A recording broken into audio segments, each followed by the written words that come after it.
Hello, and welcome to the Good Imaginations podcast. Tonight, we will journey to a dry cave in a thunderstorm, where you can unwind, reorient yourself, and, if you would like, fall fast asleep. Before we begin our adventure, make sure you're settled. If you are seated, get comfortable. Listen to your spine and relax your shoulders. If you are lying down, get your covers and pillow where you want them. Create your nest. Very good. Now, take 3 deep breaths with me in preparation for the journey ahead. Let go of your day and travel to a vacation for your mind. Imagine with me. See, smell, and be present. Breathe with me now. In through your nose, out through your mouth. Slow and even. 1,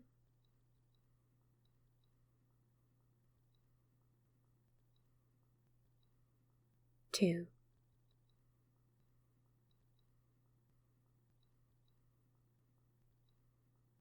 3.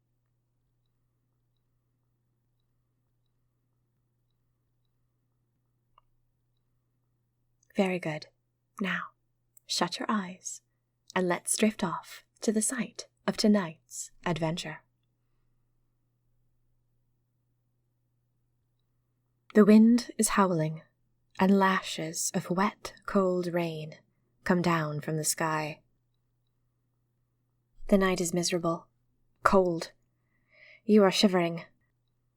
Your skin is slippery with water and numb from the cold. Your clothes are long since soaked through. Your hair is heavy with rain. Your teeth chatter, and you continue to march through the forest, resolutely, even though the wet ferns and twigs slap at the sodden legs of your pants. You are on an adventure of great importance, and you knew that nights like this would come. That doesn't mean you want them. Your boots squelch with rain and mud, and your cloak is so heavy it feels like lead. You have everything you need for a warm, dry night, stuffed into your knapsack. But, by now, all of that is probably wet, too. You are freezing, cold to distraction, but you can't stop now. Besides, you have nowhere to stop. This forest is not safe, and it is becoming less so. The storm seems to get more and more wild as you journey. How much longer can the rain come down in sheets like this? The trees thrash above you, wailing and tossing, like angry heads full of anguish. They writhe, threatening to come undone and drop on you. In the distance, a branch does crash to the ground. Blast! How are you supposed to finish your adventure? If your bones become crushed on the forest floor, leaving you to ooze into the mud. No, this won't do. You need to get out of the rain. But how? You continue to walk. The ground is sloped now. The forest seems to be slanting towards some cliffs. You think wistfully, as you trudge, that you wish you could stop and enjoy this forest. The scent of rain is wonderful, electric with life. And the smell of the pines gets in your nose, sharp, like sap. You inhale deeply. When you do, you snuffle in some of the rain that's been rivulating down your face, and you stop to laugh. Ugh, you have got to get out of this rain. Your bones ache. The nearer you get to the cliff, the more hope begins to stir in your heart. You wonder if there's a shelter of some kind. Maybe an awning where the wind isn't as strong. You could bear being freezing cold all night if you could just stop being deluged for a minute. When you reach the cliff, however, you stand at the base and look up, and there is no shelter yet. However, there is a small shelf of forest about 20 feet above your head. You select a few good trees. Your hands and arms are strong, despite being chilled, and you scale your way up slippery, mossy bark until you stand on this second ledge. for a moment. A sense of peace invades your chest. This outcropping will be difficult for any animal to scale. You seem to have found your own secret section of the forest, and a sense of privacy, a sense of having a place in the world, fills you. You're still soaking wet, but at least you could rest here for the night, with fewer threats around you. You walk to the base of the cliff, in the hope that the lashing rain will be softer here. It is. You stand and take a deep breath. You feel strong, capable, with your heavy, wet cloak dragging on your shoulders. This is difficult to do, this being in the rainy forest, but you have an internal sense of peace. This will be all right. You can handle this. It's at this moment that you notice a dark opening behind you in the cliff wall. Dark openings can be caves. Caves can be dry. Curious, you heft your soaking wet cloak out of the way, and you climb up into the opening. You can't see a thing. Of course you can't. It's night, and it's raining, and this is a cave. A wonderful discovery, however, meets your fingers right away. Dry stone. A little further in, 2 feet back from the cave entrance, the ground is perfectly dry. Oh, how wonderful.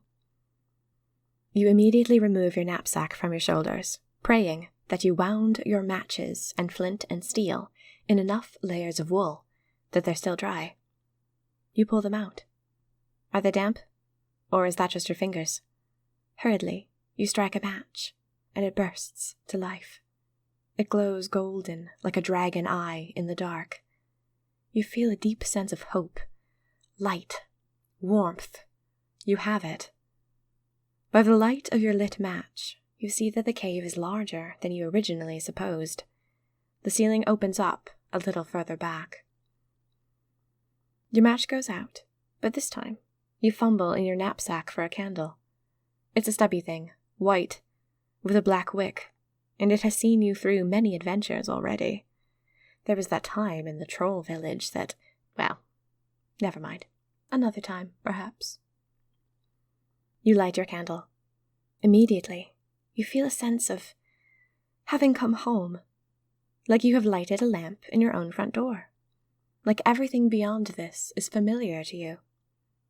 Your fingers are cold and shaky, but you stand up and carry your lit candle into the interior of the cave. What you see brings tears to your eyes. You feel silly for crying. You are a bold, brave, strong adventurer, after all. But, then again, can't you cry a little bit at the sight of dry firewood? Of course you can. It is easy and good to cry at the sight of good things. And there is dry firewood, neatly stacked. Above it is laid a small slip of paper that says, "Welcome, traveller. Whoever you may be, Godspeed, and may you rest warm tonight." As you stand there reading the note, the rain drips off your cloak in heavy beads. You realize you are getting the cave floor all wet. You hurriedly take off your cloak and your boots, too. In soggy socks, you stroll around the cave, wringing out your blouse and the ends of your hair. It's a lovely cave. Small. It ends about 15 feet back. The air is chalky and metallic, and it shrings with the scent of something ancient. You love it. It will be an adventure just to sleep here tonight. You think again of the note, of the dry firewood. Who left this here? Oh, it could be something dark and deadly, like a witch laying a trap for you in the forest, but your gut senses that it is not. There is an air of goodness in this place. You are finely attuned to goodness. You can smell it, feel it when it enters or leaves the room. There is goodness here. You are in a safe place. Someone was kind, and they will never know how deeply their kindness is appreciated. You angle the firewood into a tent of logs and kindling, your numb fingers eager for warmth. You strike a match. Your first attempt successfully lights the kindling, and the warm orange flames lick it up. The stems of leaves curl and shrivel as a golden bead scurries across them, making the leaf disappear. The bark takes time. Oh, but it's warmer now. The blood vessels in your hands seem to swell. You're only now realizing how cold you were. In the end, you need to light a second match to get the other half of the fire going. In a few minutes, however, your logs have taken the fire, and they're burning bright. You will enjoy the fire for an hour or so, and then fall asleep beside the warm coals. Already, your shirt is merely damp. You listen to the rain howl and shriek outside, and you smile. You've never felt cozier. You hang your cloak across the entrance to the cave. This will help your cloak dry, it will preserve the warmth and keep it in this room, and it will keep prying eyes in the forest from even knowing that you're here. You lay your sword down by your side, just in case, but you know that you will have a good sleep tonight. The cave is smoky, but in a pleasant kind of way, like incense, pine wood incense. You yawn. You lie down on your wool blanket on the stone floor of the cave with your knapsack under your head. You toss the other half of the wool blanket over you. Oh, now you are warm. Now everything is soft and pleasant and dozy. The fire crackles, a haze of gold in your half-shut eyes. You smell pine needles, rain, wool, and stone. You feel fiercely alive. You are a part of something, doing something, living, experiencing. Quiet. Slowly, and without worry, you fall asleep.